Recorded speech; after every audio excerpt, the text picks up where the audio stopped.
पाठ 10 नपुंसक लिंग सर्वनाम शब्द। नपुंसक लिंग वो लिंग होता है जो कि ना पुल्लिंग होता है ना स्त्रीलिंग होता है और यह निर्जीव चीज़ों के लिए इस्तेमाल होता है।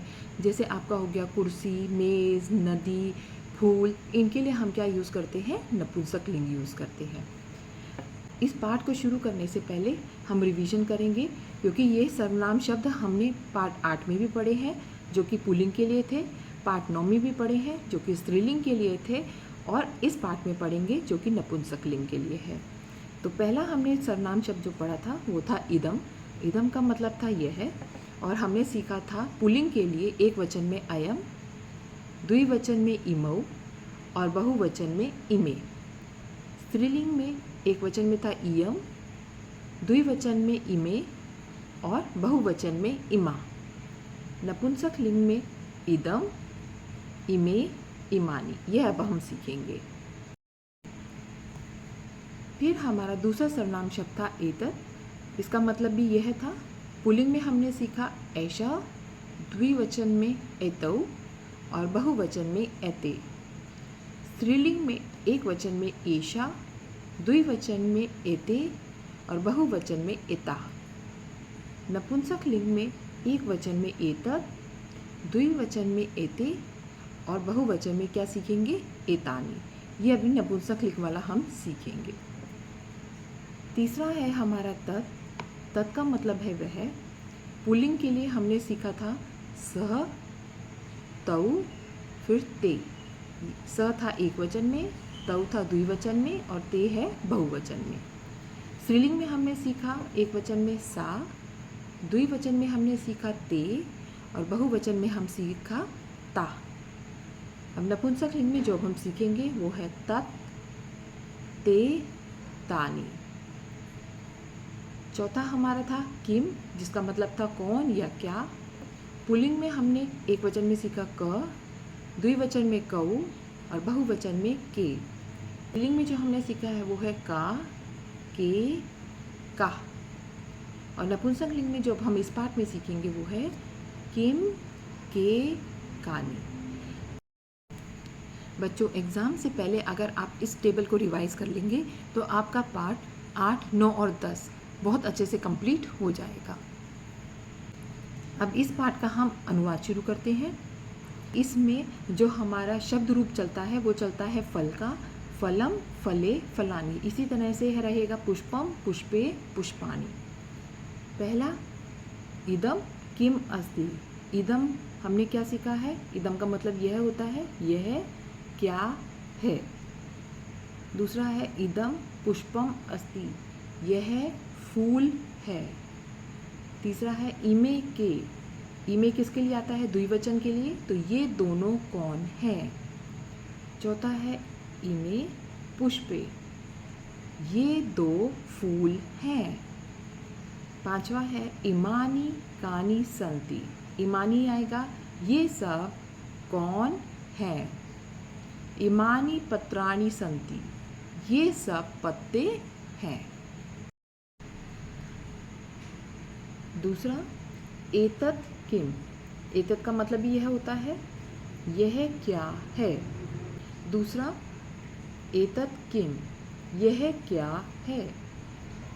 एतत् फलम, यह फल है। एते के, ये दो क्या हैं। एते फले, ये दो फल हैं। एतानी कानी संति, ये सब कौन हैं। एतानी मोदकानी संति, ये सब लड्डू हैं।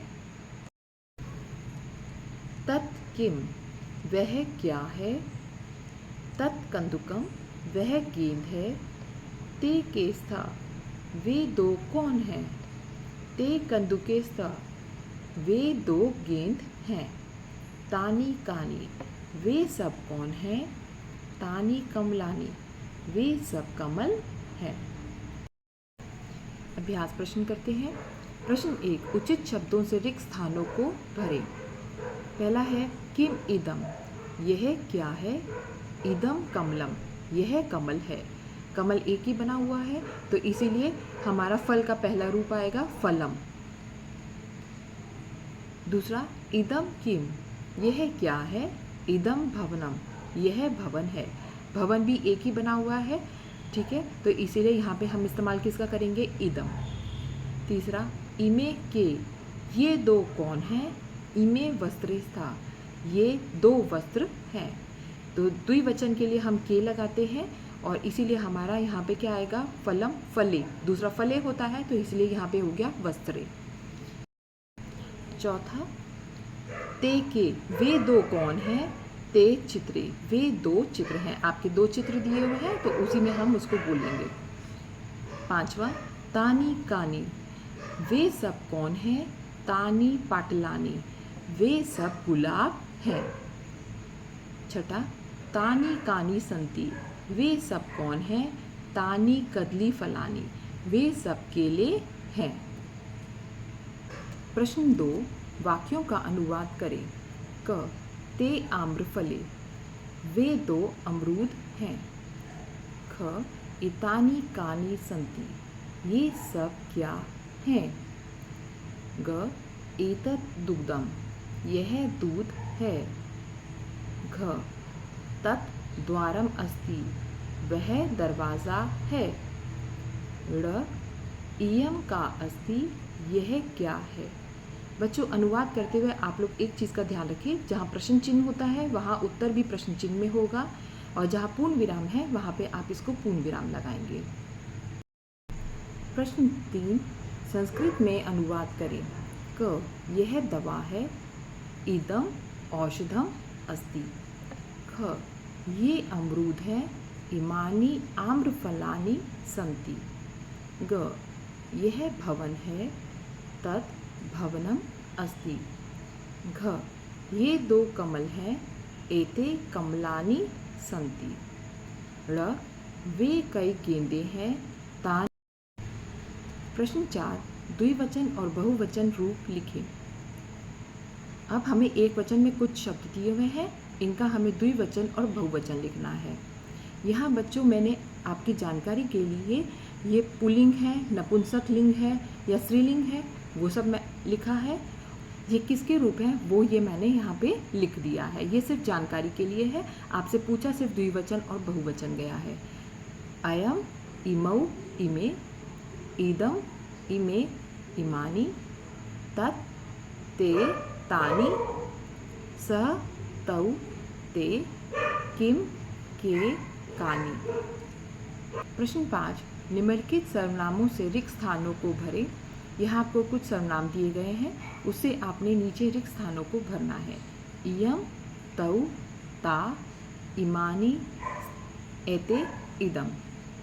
क, तौ, गजौ, वे दोनों हाथी हैं। ख, पुष्पानि इमानी, ये सब फूल हैं। ग, इयम बाला, यह बालिका है। घ, एते अश्वा, ये सब घोड़े हैं। ड़, पत्रम इदम, यह पत्र है। च, ता छात्रा, वे सब छात्राएं हैं।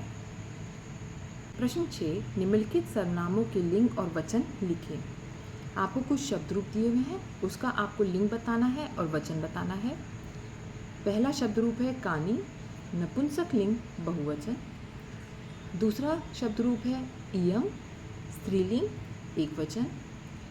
तीसरा शब्द रूप है का, स्त्रीलिंग एक वचन। चौथा शब्द रूप है एषः, पुल्लिंग एक वचन। पांचवा है ता, स्त्रीलिंग बहुवचन। छठा है इमौ, पुल्लिंग द्विवचन। प्रश्न 7, उचित सर्वनामों से रिक्त स्थानों को भरें। आपको कई जगह खाली जगह दी हुई है और आपको उस रूप को पूरा करना है। जैसे यहाँ पे है अयम, इयम, इदम।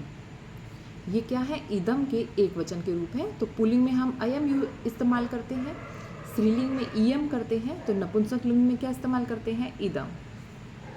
एषः, एषा, एतत्, ये क्या है? एतत् एक वचन के रूप है, तो पुल्लिंग में एक वचन में है एषः, स्त्रीलिंग में है एषः और फिर है एतत्। इसी तरह से स, सा, तत्, ये है तत् के एक वचन में, पुल्लिंग में होगा स, स्त्रीलिंग में होगा सा और फिर होगा तत्।